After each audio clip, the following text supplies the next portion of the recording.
Hi everyone, my name is Amber, welcome back to my channel. Today I'm going to be sharing with you my TBR for the 24-hour readathon. So Dewey's 24-hour readathon is happening this Saturday to Sunday, depending on your time zone. It starts at 1 PM BST on Saturday and carries on to 1 PM BST on Sunday. Now I am going to be vlogging the entire thing. I'm so excited. This is my favourite bookish event of the year and I take part twice a year, every year. I have done since I discovered it and I cannot wait. So I have a massive TBR and there's no way I'm going to be able to read all of these books in 24 hours, but I think it's very, very important to have options. And if you would like a video from me on tips on how to survive a 24-hour readathon, on how to read more for a 24-hour readathon, and what to choose for a 24-hour readathon, then let me know. I'll be quite happy to do that for you. I probably won't be able to get it up until after the readathon's over, but you might be able to find it useful for the following readathons or any other 24-hour readathon that's coming up. I really like 24-hour readathons because they're very motivating for me. I really enjoy sitting down when I know that everyone else is going to be reading and just reading a bunch of books and trying to get through as many as possible. Of course, that's not everyone's goal. Sometimes it's better for the person to just read as much as they want to, or just read a few chapters, whatever they want to do, that's fine. But for me,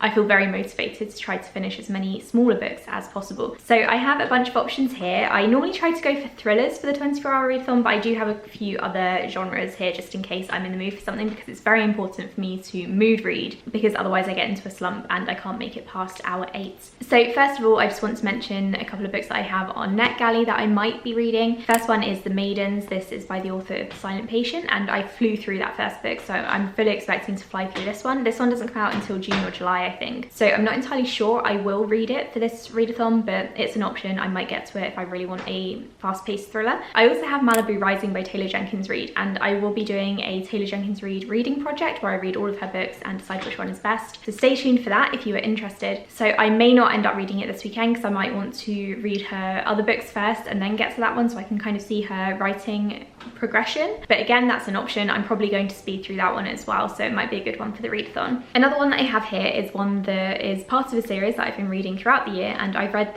I think 3 of the 4 books in very, very quick succession. That one is Haunted by Kelly Armstrong. This is the 5th book in the Women of the Otherworld series. It follows Eve, who is Savannah's mother. The tagline is Eve, half demon, black witch and devoted mother, has been dead for 3 years. So we're following a dead woman. I did read this previously, I think about 10 years ago roughly, and I gave it 3 stars, but I'm hoping that I'm going to enjoy it a bit more now that I'm a bit older and closer to Eve's age. I can't remember why I gave it 3 stars at the time, but it'll be interesting to find out. And I always fly through these books. So Bitten, the first book, wasn't very good. I didn't fly through that one. It took me ages to finish it, but all of the other books in the series I've read in about a day or so. So this might be a good one if I'm in the mood for paranormal. I could maybe switch to this. Another one that I'm considering picking up, I don't really know much about it, but it might be quite thrilling, and that is The Girls. This one is about a cult, and I don't know if it's Charles Manson's cults specifically or if it's just about another cult in the 1960s, and I don't know how fast-paced it's going to be, so I might have to research this one a little bit more before I decide to pick it up. I have read a couple of pages of it already, literally maybe 3 pages,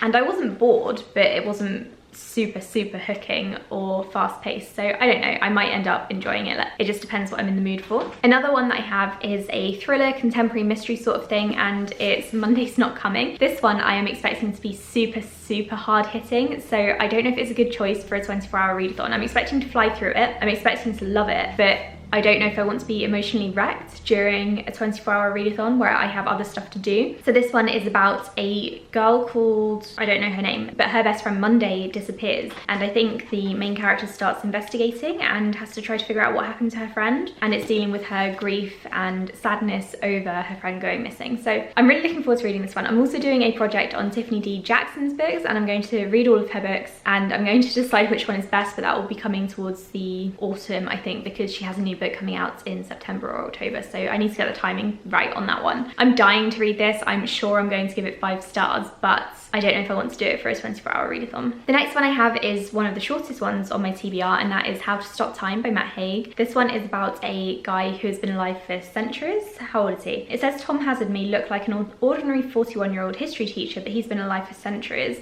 From Elizabethan England to Jazz Age Paris, from New York to the South Seas, Tom has seen it all. As long as he keeps changing his identity, he can stay one step ahead of the past and stay alive. So I really enjoy kind of generational stories, which isn't what this is, but I also really enjoy time travel. So I think I might enjoy this one. And if it's anything like The Midnight Library, then the chapters are going to be really short and fast paced, so I'm going to keep flicking through it. So I might pick up this one for the 24-hour readathon because it sounds like something I'm going to enjoy. It's probably going to be fast paced. Again, it might end up being very emotional, like Monday's not coming, so I might not read both of these that weekend, but we will see. And then I have a apocalyptic book because why not? And that is The Effort by Claire Holroyd. Like I said, it's apocalyptic and it's about people coming together to try to save humanity, which is something that I love. Again, it's quite a short book really for an adult book. I think it's under, oh no, it's just over 300 pages, 340-ish, and I'm dying to read it. I've been putting it off because I haven't really been in the mood or a proper mood for, do you mind? I haven't been in the proper mood for an apocalyptic book recently. You are so distracting.